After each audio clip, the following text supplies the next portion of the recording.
Hei, olen Kati Aitkoski. Työskentelen Vantaan ja Keravan hyvinvointialueella kehittäjäasiantuntijana.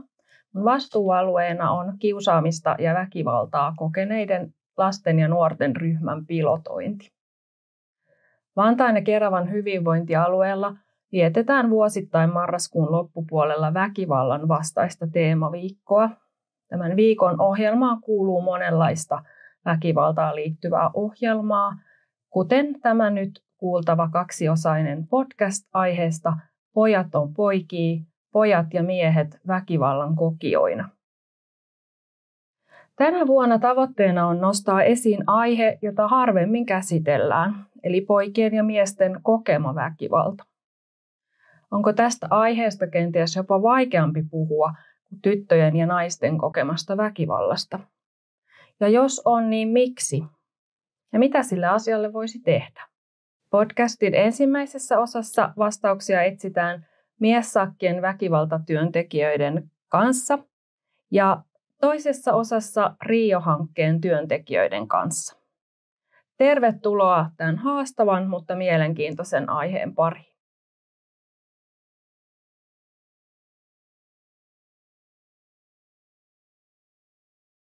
Eli tässä toisessa osassa on aiheena rikoksilla oireilevat pojat. Ja mulla on vieraana Päivi Korhonen ja Katja Vanonen Rio-hankkeesta. Saat esitellä, Päivi, itsesi. Joo, eli tosiaan mä oon Korhosen Päivi ja työskentelen hankekoordinaattorina tässä Rio-hankkeessa. Mä oon koulutukseltani sosiaalityöntekijä, työskennellyt reilu 15 vuotta erilaisissa lastensuojelun tehtävissä. Siellä sun täällä avo- ja sijaishuollossa ja vähän muuallakin. Viime vuodet ollut kehittämishommissa ja nyt sitten tässä Rio-hankkeessa on ollut vuoden verran mukana. Oikein paljon tervetuloa. Kiitos. Ja Katja? Joo, Katja Vanonen ja tosiaan töissä Vantaan ja Keravan hyvinvointialueella ja nyt tässä Rio-hankkeessa MDFT-terapeuttina. Mulla on myös yhtä lailla työkokemusta 15 vuotta takana lastensuojelun kentältä, lähinnä laitosmaailmasta. Koulutukseltani sosionomi ja lyhytterapeutti ja nyt sitten MDFT-terapeutti tämän hankkeen myötä. Tervetuloa, hienoa, että olette päässeet mukaan.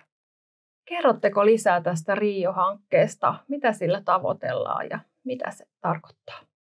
Joo, no ihan lyhyesti. Rio-hanke on osa oikeusministeriön rahoittamaa hankekokonaisuutta. Rikoksen torjunta.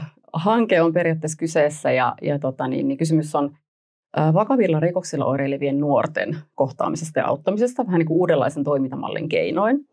Ja tämä on nyt ollut toiminnassa vajaa 3 vuotta tähän asti tämä hanke ja vastaavat toisenlaiset hankkeet on käynnissä tuolla Oulussa, Turussa ja Rovaniemellä. Ja täällä niin kuin Vantaalla ja nyt sitten Vantaan ja Keravan hyvinvointialueella, niin hanke on ollut 2-osainen. Nuorten aikuisten puolella on ollut oma hankekokonaisuutensa, joka on jo päättynyt, mutta minä ja Katti työskennellään alaikäisten kanssa alaikäisten hankeosuudessa ja me sijoitutaan tuonne lastensuojelun puolelle, eli tarkemmin vielä niin lastensuojelun kotiin vietäviin palveluihin tällä hetkellä. Ja meidän homma on siis auttaa vakavilla ja toistuvilla rikoksilla oireilevia nuoria. Lähtökohta on ollut se, että tämä kohderyhmä on aika semmoinen niin haastavasti autettava porukka, joka tarvitsee monenlaisia palveluita. Ja he on monesti kiertänyt aika monta eri tukitointa ja muotoa, joku on ollut ehkä jopa sijoitettunakin ennen kuin päätyy meille asti. Mutta juurikin tämän lähtökohdan takia niin koettiin, että on tarpeen pilotoida jotakin vähän uudenlaista ja kokeilla jotakin uutta. Tarjota tälle asiakasryhmälle palvelu, jota ei vielä ole aikaisemmin ollut. Se on kohdennettu tuki. Ja Vantaalla lähdettiin sitten kokeilemaan toimintamallin MDFT-interventiota, joka on sinänsä Vantaalla ollut käytössä tukena jo aikaisemminkin nuorille, mutta ei ihan tälle kohderyhmälle. Eli meidän työ on siis pilotoida tätä toimintamallia tai tätä interventiota näille nuorille sekä sitten muutenkin pyrkiä parantaa tämän asiakasryhmän palveluita. Ja vähän niin kuin ehkä tehdä myös semmoista viestintää, vaikutus- ja asenteidenkin ravistelutyötä ja vähän nostaa tätä kohderyhmää esille. Mutta se meidän niin kuin pääasiallinen juttu on tuo MDFT-interventio ja Katja on MDFT-terapeutti, niin hän voisi kertoa siitä sitten tarkemmin. Joo, eli MDFT nyt ensinnäkin tulee sanoista multidimensionaalinen perheterapia. Ja me nyt ollaan se käännetty suomeksi monimuotoinen perheterapeuttinen työskentely. Sitä tarjotaan lastensuojelu- ja psykiatrian palveluissa Suomessa, myös muualla kuin Vantaalla tai Vantaan ja Keravan alueella. Ja se pyritään määrämittaisesti kohdistamaan hyvin vaikeissa tai kriisiytyneissä tilanteissa oleville nuorille ja heidän perheilleen. Työmuoto on strukturoitu, mutta se myös joustaa yksilöllisten tarpeiden mukaan. Ja ensinnäkin siinä on ajatus, että yksi työntekijä työskentelee hyvin luottamuksellisessa suhteessa tämän asiakkaaksi valikoituneen perheen kanssa. Ja ajatuksena on se, että yleensä jos ajatellaan, että nuori oireilee, niin helposti se palvelu tarjotaan sille nuorelle tai nuori sijoitetaan kodin ulkopuolelle, mutta meidän terapeuttisessa työmuodossa otetaan se nuori mukaan työskentelyyn ja sen lisäksi erittäin tärkeää on, että häneltä joku lähiomainen, se voi olla vanhempi tai se voi olla myös joku toinen, osallistuu työskentelyyn. Ja kun perheterapiasta puhutaan, niin todella on tärkeää nähdä, että perheen kesken saadaan myös työskentelyä aikaiseksi. Sen lisäksi otetaan mukaan myös tämän nuoren verkostot, jota siihen sitten kussakin tilanteessa kuuluu. Että siinä voi olla koulua, psykiatrisia palveluita, rikosseuraamusta, varsinkin nyt meidän asiakasryhmän nuorilla. Ja sitten lähdetään yhdessä tämän kokonaisuuden kanssa, koko systeemin kanssa hakemaan muutosta. Ja tämä pohjautuu oikeastaan ajatukseen, että yksilö vuorovaikuttaa ympäristönsä kanssa, niin muutoksia harvoin saadaan aikaan, jos keskitytään pelkkään yksilöön. Eli tehdään muutostyötä koko sen ympäristön ja verkoston kanssa. Joo. Meillä kun on aiheena tämä pojat ja miehet väkivallan kokijoina, niin mitä ajattelette tästä teidän kohderyhmästä? Miten tämä poikien ehkä kokema väkivalta näkyy tai näkyykö se teillä? Joo, ensinnäkin sehän on, täytyy ehkä todeta ihan, että valtaosa meidän asiakkaista on poikia. Ja vielä jos tarkennetaan, niin 15-17-vuotiaita poikia on suurin osa perheineen meillä asiakkaina. Ja kun puhutaan vakavilla ja toistuvilla rikoksilla oireilevista nuorista, niin yleensä taustalla on aina niin kuin siis jonkinlainen väkivaltarikos. Harvoin mitään muuta. Että sit siellä on niitä ryöstöjä, saattaa olla pahoinpitelyitä, kuitenkin jonkinlaista väkivallan käyttöä. Ja meillähän tullaan niin kuin lastensuojelun sosiaalityöntekijän lähetteellä. Ja niissä lähetteissähän useimmiten on kuvattuna se oire, minkä takia tullaan. Minkä takia sosiaalityöntekijä ajattelee, että tämä nuori tarvitsee apua ja voisi hyötyä meidän avusta. Mutta sitten kun se väkivallan käyttö on ehkä siinä näkyvänä oireena, sitten kun sitä aletaan purkaa sitä tilannetta pikkuhiljaa, niin yleensä sieltä löytyy myös sitä väkivallan kokemusta sitten taustalla. Kyllä. Haluatko Katja tästä sitten terapeuttina? No kyllä se aika lailla on, että kun me pyritään tietenkin rakentamaan se yhteistyösuhde hyvin luottamukselliseksi ja sitä kautta avoimeksi, niin kyllä tosi monessa niin kun rikoksentekijän prosessin taustalta löytyy jonkinnäköisiä syitä, että miksi hän on itse ajautunut ehkä sille rikoksentekijän tai väkivaltaa käyttävän polulle. Ja sitten tällaisessa luottamuksellisessa, vähän niin kuin traumatietoisessa terapeuttisessa työotteessa, niin sieltä lähtee niin kuin sipuli kuoriutumaan ja sieltä löytyy jotakin kokemuksia, joista he ei ole ehkä koskaan kertonut kellekään, vaikka ehkä palveluja on jo aikaisemmin tarjottu niin kuin isossakin määrin. Ja siellä on väkivaltakokemuksia, voi olla lähisuhteissa, siellä voi olla lähiverkostoissa, kaveripiirissä, siellä voi olla niin kuin kaikennäköistä semmoista, jossa on ehkä se nuori joutunut kokemaan, että mä en kelpaa tällaisena tai mä tuun jotenkin ulkopuoliseksi tai hyljätyksikin jopa. Kerroit, että kun sitä ikään kuin sitä sipulia aletaan kuoria ja sieltä poikien elämästä löytyy niitä väkivaltakokemuksia, niin miten sä arvioisit terapeuttina, että miten se vaikuttaa heihin, että he pääsevät näistä kokemuksista puhumaan? No tosi monihan meidän asiakkaista on käynyt jo monia palveluita läpi ja tosiaan niin kuin taisin äskenkin sanoa, että se saattaa olla heille niin kuin helpottavaa päästä puhumaan niistä kokemuksista ja tuoda niitä esille. Aina se ei ole lähtökohtaisesti helppoa, että he ei välttämättä tule edes kauhean motivoituneena meidän työskentelyyn, jos me tehdään motivoivaa työtä siihen alkuun ja pyydetään myös perhettä ikään kuin auttamaan siinä prosessissa. Mutta sitten kun ollaan saavutettu se semmoinen luottamuksellisuus ja se nuoren motivaatio, niin kyllähän usein todellakin helpottaa se, että hän pääsee kertomaan ja tutkimaan oikeastaan sitä yhdessä perheensä kanssa, että miksi mut nähdään tällaisena niin kuin oireilevana Et mun taustahan lähtee täältä tosi paljon kauempaa ja että miksi kukaan ei ole ikin huomannut tai kuullut, tai ymmärtänyt, että mulla on oikeasti täällä paljonkin semmoista taakkaa kannettavana. Tämä hanke on myös rikosten torjuntahanke. Niin kerrotko tästä rikosten osuudesta siinä hankkeessa tai miten se näkyy? Joo, tähän pätee ehkä nyt se vanha totuus että parasta kriminaalipolitiikkaa on sosiaalipolitiikka. Eli kun me puhutaan vakavilla rikoksilla oireilevista nuorista, no niin siinä jo ikään kuin tulee ilmi se, että me nähdään, että se on oire, se rikos jostakin. Eli toki niin kun, jos mietitään meidän asiakkaista, valtaosa on rikosvastuuiässä, kun on yli 15 vuotta täyttäneitä. He tulee meidän hankkeeseen saamaansa tukea ja apua ja nimenomaan siinä etsitään niitä juurisyitä, että mitkä on johtanut siihen heidän oireiluun. Mutta siinä samanaikaisesti on sit käynnissä niitä ihan rikosprosesseja. Sitten teko, minkä he on tehnyt, niin se käsitellään sit toki poliisissa ja oikeusjärjestelmässä niin kuin se muutenkin käsiteltäisiin. Ja meidän MDFT-terapeutit on mukana pitkälti niissä prosesseissa. Haluatko Katja kertoa sun kokemuksia vaikka asiakkaiden rinnalla kulkemisesta näissä rikosprosesseissa? Joo. Tosiaan kuljetaan mukana niissä rikosprosesseissa ja ollaan tarvittaessa mukana esitutkintavaiheessa ja osallistutaan asiakkaan niin halutessa kuulusteluihin. Se ei ole välttämätöntä muuten prosessien kannalta, mutta jos he kaipaa tukea, käydään läpi niitä, mitä ne sisältää, ne eri työvaiheet, prosessivaiheet ja tarvittaessa osallistutaan oikeudenkäyntiinkin. Lähinnä juuri tukihenkilön roolissa heidän asiakkaan kutsumana, mutta myös pystytään ikään kuin valmistelemaan asiakasta, että mikä on hänelle edullisinta siellä, miten hänen tulisi ehkä käyttäytyä, miten puhua.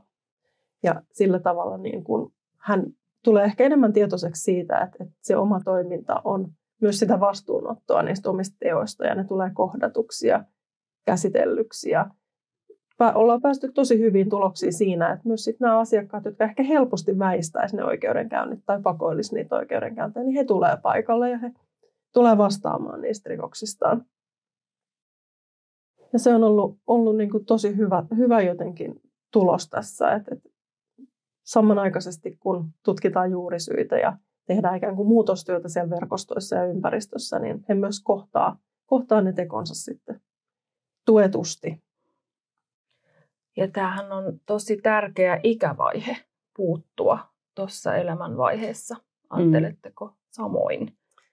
Joo, siinähän nuoruusiän kehitys on vielä ihan kesken ja niin kuin sekin yleisesti tiedetään, että nuoruus on ylipäätään se rikosaktiivista aikaa ja silloin törttöillä kokeillaan niitä rajoja, mutta että silloin on myös hirveän tärkeää tunnistaa eri palveluissa riittävän varhain ne nuoret, joiden kohdalla ei ole kysymys vaan ohimenevästä oireilusta, vaan jostain vakavammasta, että saataisiin niin kuin heidän käytökseen, heidän tilanteeseen puututtua riittävän aikaisin. Mielellään toki jo ennen kuin he tulee meille asti, koska silloin kun ollaan meillä asiakkaan, asiat on ehtinyt jo eskaloitua aika pitkälle. Mutta on todella tärkeä vaihe, sellainen vaihe, missä vielä se todellakin suunta voidaan vielä muuttaa. Tietenkin se ehkä kuuluu myös tähän MDFT:n ideaan, että aina on toivoa. Että vaikka näyttäisi tilanne kuinka mustalta, niin aina on toivoa ja mahdollisuus siihen muutokseen. Joo. Ja ajatellaankin monesti niin, että kun asiakkaalla itsellään on ikään kuin toivoton tilanne ja ehkä ei ole niinkään omia resursseja tai voimavaroja niin kuin muuttaa sitä, niin me ollaan sitten ne toivon luojat. Että me halutaan ylläpitää sitä toivoa ja uskoa siihen muutokseen ja avataan hänen ikään kuin kirja tarkasteltavaksi, että mitä kaikkia vaihtoehtoja tässä nyt kuitenkin vielä on. Ja sen jotenkin haluan ottaa esillekin, että usein vaikka asiakkaat on valinnut sen, että he on tehnyt niitä rikoksia, niin monesti se meidän tämmöinen tarkasteleminen siitä, että onko siitä rikoksesta niin kuin ollut hänelle minkälaista hyötyä, miksi hän on ehkä niitä tehnyt, tuottaako se jotain yhteenkuuluvuutta, iloa tai mitä ikinä se nyt voisi tämmöisiä hyviä asioita nuoren näkökulmasta tuottaa. Mutta sen lisäksi me tarkastellaan, että mitä haittoja siitä on ollut. Ja sitten kun se on tämmöistä niin kuin reflektoivaa ja peilauttavaakin työskentelyä, niin he saa siitä paljon enemmän irti ja ehkä tulee enemmän sinuiksi siihen, että oikeasti mulla onkin ne unelmat siellä taustalla, mulla on ne tavoitteet siellä taustalla ja mä voin vielä tehdä asioiden eteen sellaisia ratkaisuja, että mä voin vielä tavoitella niitä. Mutta tärkein on just se, että joku ehkä ylläpitää ja jaksaa uskoa sitä, että se on mahdollista. Te olette varmaan jo ehtinyt tämän hankkeen aikana nähdä niitä onnistumisia. Miltä ne on tuntunut? No, moni asiakas on tullut meidän työskentelyyn oikeastaan sellaisen lähetteillä, että on kokeiltu jo kaikkea ja on on jotenkin asiakas itsekin luovuttanut, että tästä on kuitenkaan mitään apua, että ei kukaan pysty mua auttaa. Ja aina siellä on se, musta tämä kertoo jo sen, että siellä asiakkaalla on itsellään se, että mä haluaisin apua, mutta kun kukaan ei mua pysty auttamaan. Sitten on tosiaan ollut erittäin niin kuin mahtava päästä kulkea asiakkaiden rinnalle puolisen vuotta. Mulla on pisin prosessi kestänyt vuoden verran, jossa olen itse saanut kulkea mukana. Ja se, miten siinä on ikään kuin päässyt osaksi sitä nuoren elämää ja perheen elämää, niin on erittäin palkitsevaa nähdä, että se nuori siitä hyötyy ja hän vielä sanottaa sen itse, että tämä ei ole ollut lainkaan turhaa, vaan tästä on ollut iso apu hänelle, hänen perheelleen ja niin kuin elämän syrjästä uudelleen kiinni saamiseen. Joo, ja tässähän niin kuin hankkeen aikanahan me ei nähdä tämän niin kuin menetelmän pitkäaikaista vaikuttavuutta. Se loppuu tavallaan se yhteistyö perheiden kanssa siihen, kun se interventio loppuu, mutta niin yksilötasollahan tämä vaikuttavuus on näyttäytynyt todella hyvänä. Ja asiakaspalautteet on todella hyviä. Keskeyttämisprosentti on todella alhainen. Että tämä niin kuin jotenkin kyllä näyttäytyy työmuotona, joka jotenkin tarttuu hyvin jotenkin siihen asioiden ytimeen ja asiakkaat saa tästä itselleen paljon. Se kertoo siitä alhainen keskeyttämisprosentti, että kun on kysymys ihmisistä, jotka on ollut hirveän monen palvelun asiakkaana jo ennestään, niin he niin kuin ottaa kuitenkin tämän avun vastaan ja alkaa luottaa ja sitoutuu siihen työskentelyyn. Että se on ehkä se paras palaute, mitä voi siinä kohti saada. Plus sitten vielä yhteistyökumppaneiltakin päin, siis eri yhteyksissä on sekä syyttäjä että poliisi antaneet sellaista palautetta, että tämä työ on vaikuttavaa, että he näkevät sen siellä heidän työssä. Tällä on vaikuttavuutta. Ja se on just se palaute ehkä koskenut sitä, että kun on ollut ehkä jo useampia rikoksia, he on ollut siellä oikeusjärjestelmän niin kuin käsittelyissä, niin että mahtavaa nyt selvästi huomataan, että nuori on johonkin ensimmäistä kertaa kiinnittynyt. Ja ensimmäistä kertaa niin kuin myös niin kuin tuottaa itse tunnistavansa, että on ehkä tehnyt niitä rikoksia. Ja se on se, mikä kertoo, että kyllä tässä jotain oikein on tehty. Todella tärkeää työtä. Mitä ajattelette sitten yleisesti, minkä tulisi muuttua sekä ehkä kaikenlaisissa palveluissa, kasvatus, sote-alalla, että näitä poikia päästäisiin ehkä jo aiemmin auttamaan ennen kuin se eskaloituu noihin rikoksiin? Minkä tulisi olla toisin? No toki meillä tarvitsee olla niitä palveluita ja niitä resursseja riittävästi ihan oikeasti kohdata näitä nuoria jo siellä hirveän varhaisessa vaiheessa. Ja sitä taitoa kysyä oikeita asioita ja niin kuin haluaa ymmärtää. Nimenomaan se, että ei syyllistetä, ei tuomita, vaan halutaan ymmärtää ja kuulla. Ja ehkä sitten vielä se tärkeä pointti, että tehdä yhdessä töitä. Että tämähän on sellainen niin kuin ongelma, jota mikään ammattiryhmä ei yksin pysty taklaamaan. Me tarvitaan toisiamme. Että kaikkiin pitäisi pelata samassa ketjussa ihan sieltä sosiaali- ja terveyspalvelut, poliisi, nuorisotoimi, koulu. Kaikkia tarvitaan ja tarvitaan sitä yhteyttä myös kaikkien toimijoiden välille. Eli verkostoja. Verkostoja, nimenomaan. Kyllä. Se, minkä mä haluan lisätä tuohon, että muistetaan ne perheet ikään kuin tärkeänä osana sitä nuoren auttamistyötä. Että heillä on siinä hetkessä vaikeaa, kun se on kriisiytynyt se tilanne tai mennyt tosi pitkälle. Mutta sitten kun he saa myös sitä empatiaa, että miltä heistä on tuntunut, mitä kaikkea he on jo yrittänyt, haluatko he yhdessä yrittää jotain toisin, ja he saa ikään kuin uuden vahvistuksen sille vanhemmuudelleen ja toimijuudelleen, niin siellä on valtavia voimavaroja, mitä meidän pitäisi pystyä enemmän hyödyntämään, kun me autetaan nuoria jostakin oireesta irrottautumaan. Haluaisin vielä kysyä tästä terapeuttisesta mallista, että kuinka pitkäkestoista se työskentely on esimerkiksi yhden asiakkaan kanssa ja miten hänen perhe- tai lähiverkosto on siinä mukana? Joo, erittäin hyvä tarkentava kysymys. Lähtökohtaisesti MDFT-prosessi kestää 5,5 vuotta. Ja siinä on selkeä tavallaan ajatus, että meillä on työskentelylle aloitusvaihe, jossa me luodaan nimenomaan sitä suhdetta ja tutustutaan toisiimme ja selvitetään vähän, miksi tähän palveluun on ohjauduttu. Sen jälkeen on lähityöskentelyvaihe, jossa aidosti työskennellään niiden haasteiden ympärillä ja tehdään työtä yhdessä niiden osallistujien kanssa. Ja sitten on lopetusvaihe, jossa myös ikään kuin sinetöidään ja vahvistetaan sitä perhettä jatkossa sit toimimaan uusien ehkä oppiensa kanssa. Ja työskentely on hyvin intensiivistä. Meillä on tavoitteena 1-3 tapaamista viikossa. eri kokoonpanoilla. Siellä voi olla nuori yksin, voi olla vanhemmat erikseen tai yhdessä, tai sitten on se perhetapaaminen. Ja sitten tietysti sen sävyn tuo vielä, että jos niitä verkostoja täytyy tavata, niin ollaan ehkä isommissa kokoonpanoissa sitten myös tapaamisilla. Ja tosiaan, kun me puhutaan perheterapeuttisesta työskentelystä, niin se koko perheen tilanne on meidän arvioitavana. Ja haastetaan myös perhettä itseään arvioimaan sitä. Eli kun me tähdätään johonkin yhdessä sovittuihin tavoitteisiin tai muutoksiin, niin me halutaan yleensä kysyä perheeltä, että mitä sitä ennen täytyisi tapahtua, että me näihin tavoitteisiin voitaisiin päästä. Ja jos perheessä nyt ilmenee, että siellä olisi ollut vanhempien välistä lähisuhdeväkivaltaa tai lähisuhdeväkivaltaa johonkin toiseen perheenjäseneen liittyen tai siellä olisi vaikka alkoholiongelmaa, jotain niin kuin problematiikkaa, niin me lähdetään totta kai niin kuin käsittelemään myös niitä teemoja, koska sen koko systeemi totta kai vaikuttaa jokaiseen systeemin jäseneen. Ja tarvittaessa me ohjataan sit vanhempaa keskittymään myös siihen omaan hyvinvointiinsa ja sellaisiin asioihin, jotka edesauttaisi sitä, että vanhempi voisi keskittyä auttamaan sit omaa lasta. Joo. No sitten jos mietitään tätä ajatusta siitä, että yhteiskunnassa ehkä uskalletaan jo puhua tyttöjen ja naisten kokemasta väkivallasta vähän aiempaa enemmän, niin mitä ajattelet poikien ja miesten kokemasta väkivallasta? Onko siitä vielä vaikeampi puhua edelleen?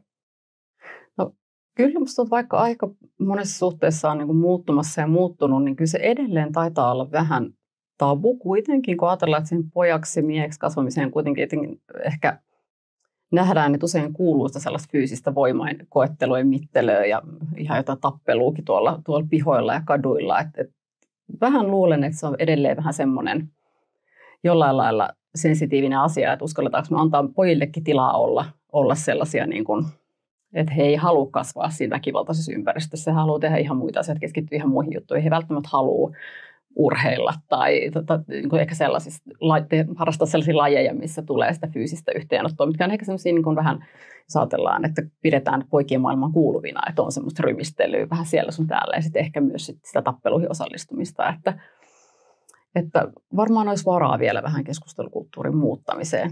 Sitten mietin, että ehkä niin kuin ylipäätään ammattilaisen, jotka sote-palveluissa työskennellään, niin ollaan ehkä vieläkin vähän arkoja kysymään väkivaltakokemuksista. Että jos varsinkin jos ajatellaan, että se tietty määrä sitä väkivaltaa kuuluu jollain lailla poikien arkeen, niin että uskalletaanko me kyseenalaistaa sitä? Niin ehkä ei vielä ihan riittävästi. Joo, kyllä kun meilläkin työskentely tapahtuu ikään kuin 3 tasolla, että ollaan tunnetasolla, vuorovaikutustasolla että toiminnan tasolla, niin ehkä myös poikien kanssa korostuu se, että tunnetason työskentely aika harvoissa niin kuin palveluissa, edes perustason palveluissa heidän kanssa tehdään.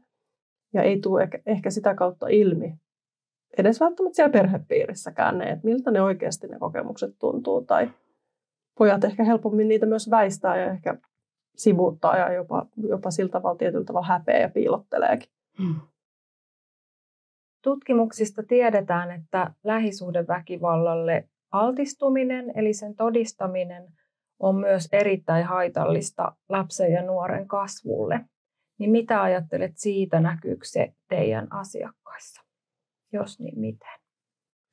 No kyllä selkeästi näkyy altistuminen ihan sille väkivallalle näkyy, mutta myös näkyy se, että osa meidän nuorista on, vaikka olisi itse ollut sen kohteena, niin myös nähneet sit lähisuhteissa tapahtuvaa väkivaltaa. Ja ilman muuta se on heihin vaikuttanut. Ja se on muokannut heidän kiintymyssuhteitaan, luonut sellaista turvattomuutta ja epävarmuuttakin, että keneen mä voin luottaa ja minkälaisia niin kuin, suhteita mä tässä niin kuin, lähisuhteissa luon ja minkälainen mä itse olen. Ehkä myös tulee sellaista syyllistämistä, onko tämä mun aiheuttamaa, voinko mä tehdä tälle jotain, kenen puolella mä oon. Tämän tyyppisiä asioita tulee ainakin itselle mieleen. Päivillä jotain. Ja sitten vielä pahimmassa tapauksessa saattaa käydä niin, että varsinkin kun on pojasta kysymys, niin että tulee sitten se tarve vaikka suojella sitä toista vanhempaa, jossa vaan se ottaa sitten itsekin se väkivalta käyttöön, ehkä sitä toista vanhempaa vastaan, että kun sitä on nähnyt ja tulee se suojelun halu ja sitten on ehkä tarve puolustaa vaikka sisaruksia. Että näinkin tavallaan todella graaveihinkin tilanteisiin voi lapsi joutua jollain lailla, kun hän kokee, että hänen täytyy yrittää tämä asia jotenkin ratkaista. Kerroit siitä, että pojilta jotenkin jää tämä tunnepuolen kuuleminen ohi, eli heitä ei kuulla niissä asioissa, niin kantavatko he sitten näitä kokemuksia jotenkin itse yksin? Mitä ajattelet siitä? No, tunnistan selkeästi omista asiakasryhmistäni sellaisia tilanteita, että nuoret pojat ei ole tullut huomioiduksi tai kuulluksi niiden tunteidensa osalta. Ja sitten niitä on nimenomaan ehkä väistetty, ehkä yritetty piilottaa ja sitten on lähtenyt ikään kuin semmoinen ketju liikkeelle, että niitä niillä omilla valinnoilla ja toimilla sitten jotenkin niin kuin myös peitetään sinne taka-alalle. Sitten voi tulla kyseeseen sitä, että käytetään päihteitä tai niin kuin hakeudutaan sellaisiin porukoihin, jossa ei tarvitse perustella sitä, että miksi mä oon tällainen, miksi mä toimin tällä tavalla. Ja se on sillä tavalla ehkä aika vaarallistakin, että jos me ne poikien tunteet ohitetaan, ja en puhu pelkästään, että ohitetaan perheessä, vaan me ohitetaan ne meidän peruspalveluissa, ehkä koulumaailmassa, ja me harvoin kysytään, että mitä kuuluu, vaikka sillä voisi olla ihan hirveän iso merkitys sille nuorelle, ja se tarjoaisi sen pysähtymisen paikan, että hän voisi joskus kertoakin, että nyt ei kuulu hirveän hyvää. Niin, että ehkä jotenkin nähdään enemmän se jotenkin häiritsevä käyttäytyminen tai oire, ja siihen puututaan. Se on varmaan aika helppoakin, että kun se on se näkyvä piirre, niin sitä lähdetään rajoittamaan ja rajaamaan ja jotenkin poistamaan. Mutta sitten kuinka monella meillä riittää ne kyvyt katsoa sinne taakse ja keskittyykin ehkä niiden juurisyiden niin kuin ratkaisemiseen kuin sen itse oireilun.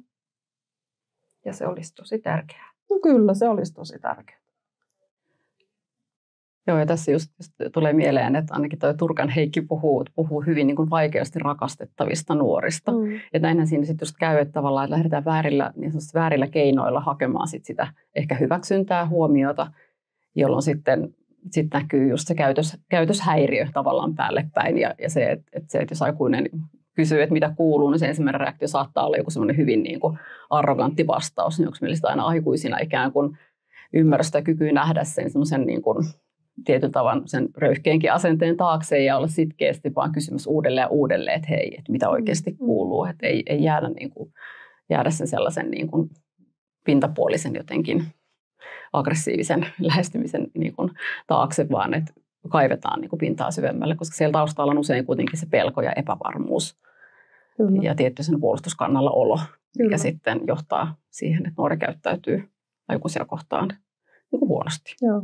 Ja se, minkä tässä niin kuin hankkeen aikana tässä työmuodossa on niin kuin tavoittanut, että oikeastaan näille on hirveän tärkeää, vaan että löytyisi edes se yksi ihminen, joka on valmis niin kuin kuulee sen kaiken, mitä heillä on kerrottavanaan, ehkä haluaa ymmärtää heitä, mutta olla tuomitsematta tai syyllistämättä heitä itseään tai heidän lähipiiriään niistä, mitä siellä on ehkä tapahtunut.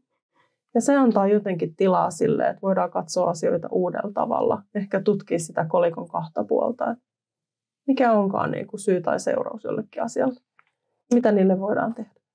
Aivan. Ja siinä just tullaan siihen, että rikoksen tekijä sit lopulta usein on myös rikoksen uhri. Tai puhutaanko sitten väkivallan tekijästä ja väkivallan uhrista. Että harvoin on niin, että meillä on vaan se tekijä. Että sieltä taustalta ei löydy sitä omaa traumaa myös. No se vielä meidän asiakaskunnasta, joka niin kuin asiakkaat yhdistää selkeästi, niin on, että siellä on tämmöistä hylkäämisen pelkoa tai hyljetyksi tulemisen pelkoa, ulkopuolisuuden tunnetta. Nuoruus on jotenkin semmoista aika paineista aikaa, että olenko mä tarpeeksi jotakin? Olenko mä tarpeeksi jotain niin kuin vanhemmille, kaveripiirille, monille eri asioille ja nuoret hakee ikään kuin sellaista, että mihin mä kuulun, mitä mä oon. Mutta sitten niin kuin mikä meidän asiakaskunnassa on, no se on ollut tietenkin yksi yhdistävä tekijä, että pääsääntöisesti meidän asiakkaat on poikia. Ja sitten pojilta, aika usein ei kaikilta tietenkään, niin puuttuu jotenkin semmoinen turvallinen ja pysyvä isäsuhde. Isät jää elämässä jossain muotoa etäisiksi tai isillä on jotenkin erilainen elämäntilanne, että he ei pysty keskittyä sen nuoren elämään ja ole siinä läsnä tai turvallisesti mukana. Ja se on näyttäytynyt aika isonakin teemana meidän asiakaskunnalla. Sitten tietysti ne kokemukset, aiemmat kokemukset elämässä, mitä on ollut väkivaltakokemuksia, on voinut tulla rikoksen uhriksi joutua tai tämän tyyppisiä kokemuksia on myös siellä taustalla tosi monella. Päivi, sulla jotain. Ylipäätään toki ne kasaantuneet haasteet. Kyllä, kun puhutaan ylipäätään nuorisorikollisuudesta ja niistä vakavilla rikoksilla oireilevista nuorista, niin ainahan siellä taustalla on niin kuin monta eri tekijää, jotka on johtanut siihen semmoiseen ikävään kehityskulkuun, että päädytään niin kuin sinne rikoksen polulle. Ja toki niin kuin, me ollaan vielä niin kuin viimesijainen palvelu tietyllä tavalla, viimeisiä etappeja, missä näitä nuoria autetaan. Meille todella näkyy niin kuin se erilaisten haasteiden ja ylisukupolvisten ongelmien niin kuin ketju ja kasaantuminen. Sitten tähän lopuksi vielä kysymys, eli mitä haluaisit sanoa niille vanhemmille, jotka on ehkä tälläkin hetkellä huolissaan oman lapsen tai nuoren oireilusta?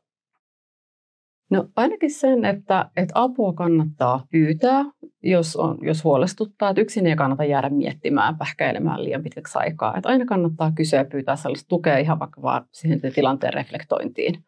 Että useimmitenhan huolet on ohimeneviä.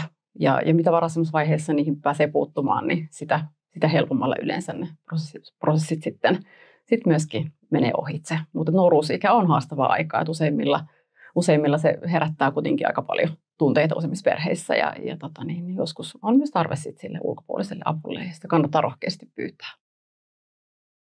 No mä haluan vielä lisätä tähän sen, että vanhemmille viestinä, että älä luovuta, rakasta sun lasta ja hyväksy hänet, yritä hyväksyä hänet kaikkinensa. Sillä jos sä luovutat, niin kuka sen lapsen puolesta taistelee? Tämä on todella tärkeä ja mielenkiintoinen aihe ja on ollut ihana kuulla, miten näitä nuoria autetaan. Kiitos oikein paljon Päivi ja Katja, että olette ollut tässä tänään. Kiitos. Kiitos.